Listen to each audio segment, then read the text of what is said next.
Sir തന്നെ സമൂഹ മാധ്യമങ്ങൾ ശ്രദ്ധിച്ചെങ്കിൽ മനസ്സിലാകും. കുറച്ചു നാളുകളായി പ്രത്യേകിച്ച് നേപ്പാളിന് ശേഷം പറയുകയാണ്, ശ്രീലങ്കയിലുണ്ടായി, ബംഗ്ലാദേശിലുണ്ടായി, ഇപ്പോൾ നേപ്പാളിൽ സംഭവിച്ചു, ഇനി ഇന്ത്യയിലായിരിക്കും കലാപം നടക്കുക എന്ന്. അങ്ങനെ നടക്കുമോ? ഉണ്ട അതൊക്കെ ഓരോരുത്തരുടെ ദിവാസ്വപ്നമല്ലേ. ഈ പാറ്റേൺ എടുത്തു നോക്കിയാൽ ശ്രീലങ്ക ഒരു വളരെ ചെറിയ രാജ്യമാണ്. വളരെ കാലമായിട്ട് അവിടെ ഒരു അരാജകത്വം, ഇന്റേണലായിട്ടുള്ള ആഭ്യന്തര സമരം അതിശക്തമായി നടന്ന സ്ഥലമാണ്. അപ്പം ചോദിക്കും ഇവിടുത്തെ പഞ്ചാബ് തീവ്രവാദികളിലെ കാശ്മീർ ഇവിടെ ഉണ്ടായിരുന്നു, പക്ഷെ നമ്മൾ ബാസ്റ്റ് രാജ്യമാണ്, നമ്മളെന്നത് സ്വാധീനിച്ചിട്ടേ ഇല്ല. ഇതല്ല, രാജ്യത്തെ മൊത്തം അത് മാറ്റിമറിച്ചാണ്. അത് കഴിഞ്ഞ് രജപക്ഷ അധികാരത്തിൽ വന്നു. രജപക്ഷയുടെ തോന്നിയ പോലുള്ള ഭരണമായിരുന്നു, അഴിമതിയായിരുന്നു.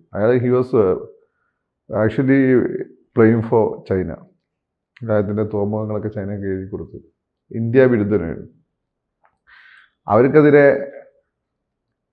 മോഡി കൊണ്ടുവന്ന ആളാണ് സിരിസേന. സിരിസേന ഈ കൂട്ടുകക്ഷി ഗവൺമെൻറ് ആയതുകൊണ്ട് അങ്ങേർക്കും പെർഫോം ചെയ്യാൻ പറ്റിയത്. കോവിഡ് വന്ന് അവിടുത്തെ ഇക്കോണമി തകർന്നു. ആ സമയത്ത് അമേരിക്ക ഓൾറെഡി അവിടെ ഈ പറയുന്ന ഒരു സ്ലീപ്പിംഗ് സെല്ലുകളുണ്ട്. അവരെ വിട്ട് ഇപ്പോൾ ഒരു കമ്മ്യൂണിസ്റ്റ് തന്നെ അവിടെ പിടിച്ച് മുഖ്യമന്ത്രി ആക്കിയിട്ടുണ്ട്, പ്രധാനമന്ത്രി ആക്കിയിട്ടുണ്ട്. ബംഗ്ലാദേശിൽ എന്ന് വെച്ചാൽ ജമാഅത്തെ ഇസ്ലാമി ഒരു തന്തയ്ക്ക് സ്ഥിരമില്ലാത്ത രാജ്യമാണ്.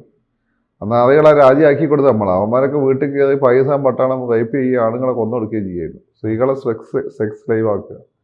ഇതേ ഹിന്ദുക്കൾ മുസ്ലിങ്ങളോട് ചെയ്തതല്ല, ക്രിസ്ത്യാനികൾ മുസ്ലിങ്ങളോട് ചെയ്തതല്ല, മുസ്ലിങ്ങളോട് ചെയ്തതാണ്. ബംഗ്ലാദേശിൽ നാഷണലിസ്റ്റ് ആയിട്ടുള്ള മുസ്ലിങ്ങളുടെ വീട്ടിൽ കയറിയിട്ട് റേപ്പ് ചെയ്യുക, ആണുങ്ങളെ കൊന്നൊടുക്കുക. അക്കൂട്ടത്തിൽ കുറേ ഹിന്ദുക്കളെ കൊന്നൊടുക്കിയിട്ടുണ്ട്. ഇങ്ങനെ ചെയ്തിട്ട് അമ്മമാരെ ഈ സാധനം ഉണ്ടാക്കി കൊടുത്ത നമ്മളാണ്. അതായത് രാഷ്ട്രവിധാനം തന്നെ വെടിവെച്ച് വന്ന് അന്ന് ഈ പാകിസ്ഥാൻ സൈന്യത്തിന് ഇതൊക്കെ ചൂട്ട് പിടിച്ച് കൊടുത്ത് ജമാഅത്ത് ഇസ്ലാമി പറയുന്നതായിട്ടാണ് ആ രാജ്യം നിൽക്കുന്നത്. ആ രാജ്യം ഭൂമുഖത്ത് ഉണ്ടാകാൻ പാടില്ല. വേറെ നേപ്പാൾ കുറച്ച് കാലമായിട്ട് ഒരു അമേരിക്ക വളരെ ഇവാഞ്ചലൈസ് ചെയ്യാൻ ശ്രമിക്കുന്ന രാജ്യമാണ്. അതിൻ്റെ വലിയൊരു ഭാഗമായിട്ടാണ് ബാബറ ആഡംസ് വന്നിട്ട് ഒരു ലേഡി ഉണ്ട്. ഒരു കൊട്ടാരത്തിൽ ഒരുത്തനെ രണ്ടാമത് കെട്ടി അവിടുന്ന് രഹസ്യങ്ങളൊക്കെ ചോർത്തി അത് ഒരു സ്വാധീനം ഉണ്ടാക്കി. എന്നിട്ട് ഈ നേപ്പാളിന് പുറത്തേക്ക് പോകുന്ന യൂറോപ്പിലേക്ക് അമേരിക്ക എല്ലാ ന്യൂസ് ഇവർ വഴിയാണ് പോകുന്നത്. പിന്നെ ഒരു ഫൗണ്ടേഷൻ ഉണ്ടാക്കി. ആ ഫൗണ്ടേഷൻ വഴിയാണ് ഇപ്പോൾ ഈ കലാപം ആസൂത്രണം ചെയ്തിരിക്കുന്നത്. അവരുടെ പിന്നിൽ ഈ കമ്മ്യൂണിസ്റ്റ് സാധനങ്ങളും ഉണ്ട്. ഈ അമേരിക്കൻ സാമർത്ഥ്യത്തെ താല്പര്യമാണ്. ഇന്ത്യക്ക് അടുത്ത് ഒരു ഇവാഞ്ചലിസ്റ്റ് രാജ്യം ഉണ്ടാക്കാനുള്ള ഭാഗമാണ്. പക്ഷേ പലരും പറയുന്നത് ഒരു ചൈന അനുകൂല രാജ്യം എന്നാണല്ലോ. അല്ല, അവർ ഇന്ത്യ അനുകൂല രാജ്യം, നമ്മുടെ സാറ്റലൈറ്റ് സ്റ്റേറ്റ് ആയിരുന്നു. അത് ഇടയ്ക്ക് അവിടെ കമ്മ്യൂണിസ്റ്റ് ഗവൺമെൻറ് പ്രചണ്ഡ നമ്മുടെ യെച്ചൂരിൻ്റെ കടുത്ത ഫണ്ടാ. അപ്പോൾ JNUവിലൊക്കെ വന്നിട്ട് യെച്ചൂരി പ്രസംഗിക്കുകയായിരുന്നു, നമ്മളോടൊക്കെ പ്രസംഗിക്കുകയായിരുന്നു. JNUവിനെ വെച്ചാൽ ഇങ്ങനെ ഫോർമാലിറ്റീസ് ഒന്നും ഇല്ലല്ലോ. അയാളവിടെ പഠിച്ചതാണ്. അയാൾ മനുഷ്യൻ്റെ കയ്യൊക്കെ അവിടെ വന്നിട്ട് അരുൺ ജെയ്റ്റ്ലി ഇവരൊക്കെ വരുന്നിട്ട് ഒരു മേശേൻ്റെ അപ്പുറത്തും ഇപ്പുറത്തും നമ്മളോടൊക്കെ സംസാരിക്കുകയായിരുന്നു. ഇടയ്ക്കിടയ്ക്ക് വരും. അപ്പം അന്ന് അയാൾ പ്രചണ്ഡ നമ്മുടെ സ്വന്തം ആളാണ്. ഇയാളെ ഉപദേശകനായിരുന്നു, പ്രചണ്ഡയുടെ ഉപദേശകനായിരുന്നു യെച്ചൂരി. അപ്പം ഈ പ്രചണ്ഡ ഇവന്മാരാണ് അവിടെ ഈ പറയുന്ന സാധനങ്ങൾ കൊണ്ടുവന്നത്. അതോടുകൂടിയിട്ട് ഒരു ചൈനീസ് നിലപാടിൽ അനുകൂല നിലപാടിലേക്ക് അവർ ഇന്ത്യ വിരുദ്ധമായി മാറി. അപ്പോൾ രാജകുടുംബത്തിൻ്റെ കൊലപാതകം ഉണ്ടല്ലോ, അതിപ്പോഴും ദുരൂഹമാണ്. അത് ബിക്കോസ് CAയുടെ പ്ലാൻ അങ്ങനെയൊക്കെയാണ്. അമേരിക്കൻ ഡീപ് സ്റ്റേറ്റ് കളിക്കുക, ഒരു ദിവസം കൊണ്ട് 2 ദിവസം കൊണ്ടല്ല. ആദ്യം രാജകുടുംബത്തെ കൊന്നൊടുക്കി, ഒട്ടുമേ പോപ്പുലർ ജ്ഞാനേന്ദ്രയെ രാജാവാക്കി. അതോടുകൂടി ജനങ്ങൾ കംപ്ലീറ്റ്ലി എതിരായി. ജ്ഞാനേന്ദ്രവാദി മാറ്റി നെക്സലൈറ്റുകൾ വന്നു. നെക്സലൈറ്റുകൾക്ക് ഒറ്റയ്ക്ക് ഭരിക്കാനുള്ള ഭൂരിപക്ഷം ഉണ്ടായിരുന്നില്ല. അപ്പോൾ കൂട്ടുകക്ഷി ഗവൺമെൻറ് എവിടെ വന്നാലും ശാപമാണ്.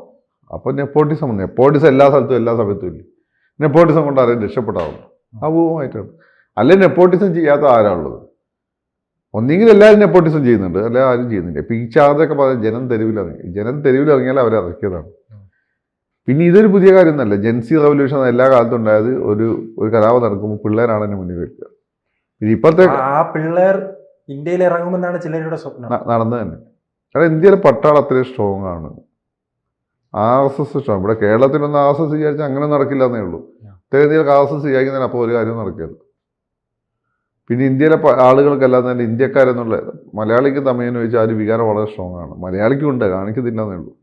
നമ്മൾ അടുത്ത സംസാരിക്കും മനസ്സിലാവും. തമിഴിനില്ല. തമിഴിനൊരു ആൻറ്റി ഇന്ത്യൻ സാധനമുണ്ട്. അത് ബോധം ഉണ്ടാക്കി വെച്ചാൽ സാഹിബ്. അപ്പോൾ ഇന്ത്യക്കെതിരെ ഒരു സാധനം വരുന്ന സമയത്ത് ആളുകൾ ഞങ്ങൾ തീർന്നു. അങ്ങനെ പ്രതിഷേധിക്കാൻ ഇറങ്ങുന്നവരെ തടയാൻ ആളുകൾ ഇറങ്ങും. പിന്നെ ആകെപ്പാടുള്ളത് വെച്ചാൽ ഈ ബീഹാർ UP ഇതിന് സാധ്യത കൂടുതൽ. അവിടെ ഈ അഗ്നിവീർ വന്നതോട് കൂടിയിട്ട് സ്ഥിരം തൊഴിലവസരങ്ങൾ ഇല്ലാതായിട്ടുണ്ട്. അപ്പോൾ അഗ്നിവീർ കഴിഞ്ഞ് തിരിച്ചു വരുന്ന പിള്ളേർ എങ്ങനെ ബിഹേവ് ചെയ്യുന്നു, ഈ സ്ഥിരം തൊഴിലവസരങ്ങളില്ലാത്ത ആളുകളെ എങ്ങനെ ചിന്തിപ്പിക്കുന്നു എന്നുള്ള പ്രശ്നമുണ്ട്. എങ്കിൽ പോലും അവിടെ ആളുകളോട് ഇന്ത്യക്കാരുടെ പ്രശ്നം എന്ന് വെച്ചാൽ ഉള്ളിൽ ഭയങ്കര ഇന്ത്യ ഫീലിംഗ് ഉള്ള ആളുകളാണ്, അത് എസ്പെഷ്യലി നോർത്ത് ഇന്ത്യയിൽ. അപ്പോൾ അതുകൊണ്ട് അതൊക്കെ വെറും പലരും ആഗ്രഹിക്കുന്നതാണ്. അമേരിക്ക പലരും അത് ആഗ്രഹിക്കുന്നുണ്ട്, അവിടെ പല കൂട്ടാളികളായിട്ട് പലരും ഇവിടെ അത് ആഗ്രഹിക്കുന്നുണ്ട്. പക്ഷെ നടക്കാൻ പോകുന്നില്ല.